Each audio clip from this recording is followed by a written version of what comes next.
Howdy threadbangers, it's Brooksie again, and I've got a ho how-to on how to make a sweet stocking for the holidays. I'm at my parents' house in Arizona. It's nice and warm, there's no snow, but I gotta do something to make me feel like I'm in the mountains. So come along. Ho how-to. Okay, so for this project, you're gonna need, as usual, a button-down shirt, a sweet tie,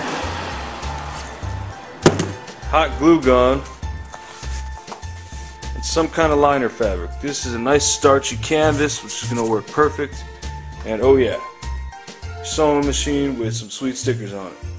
Now step number one, go ahead and cut out your stocking pattern. As usual, I do not have a camera person, which makes me feel kind of lonely, which I often relate to doing things like this.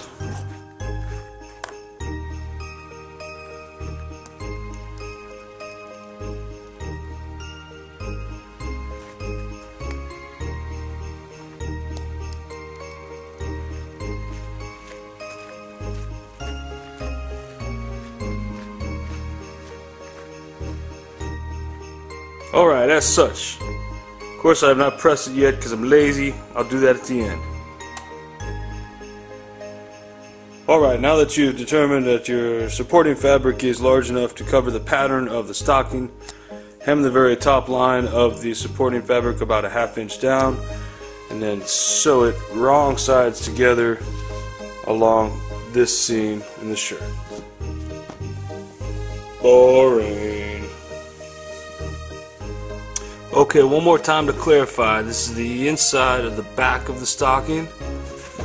This is the supporting fabric. I've hemmed this line this way. I'm going to sew them together along that seam. Pin it.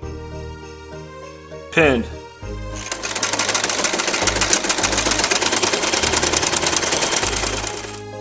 Okay, so I've sewn that interfacing piece to the inside of the back of the stocking. Yeah. And next I flip the front side over to the back side, so we'll have right sides together here, and then the red interfacing fabric will be on the back. Now pin around the edges, then you can cut the red fabric around the pattern itself after you pin. Okay, so I pinned it, trimmed it, and sewed it all the way around. Now I'm going to cut a little bit closer to trim the whole stocking. Once again, no camera person, which makes me feel kind of like... Ring! Hello? Yeah, is Brooksie there? Yeah, this is him. Hey, Brooksie, what's happening? Oh, not much, just watching Glee. Right on. Well, hey, you want to go get some coffee? Sure. Alright, I neatly trimmed it around all the edges. Now I simply turn it right side out. Alright, after it's right side out, this is what you will have. And you will notice that it does kind of curl up at the edges, but all you need to do is press that. Boring. So if y'all remember from the Pert or Shirts video, you had to make a tie.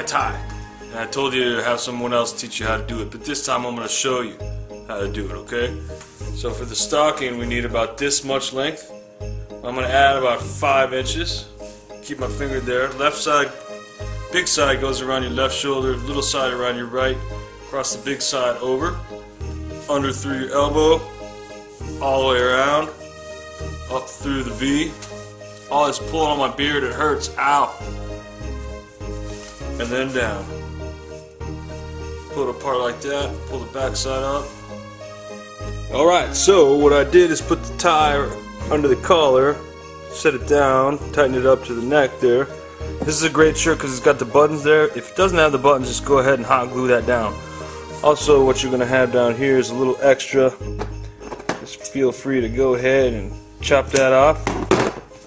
Next, with your hot glue gun, pull both edges of the tie up. Run a bead down the center to about right there. set the first part of your tie down, then run another bead all the way down the center of this tie, set it down on there,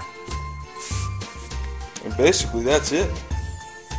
Okay, 2 more steps. Very simple. 0 length zigzag stitch to create a hole for the hook down the center of the back collar, and lastly make a label, hot glued over the other labels. Grandma is who this stocking is for. Can't wait to bring it to her this weekend. And besides that, thanks again DIYers, thread bangers out there. Keep it up. Have a happy holidays from me to you and yours, and look forward to seeing what you can bring me. Love your show.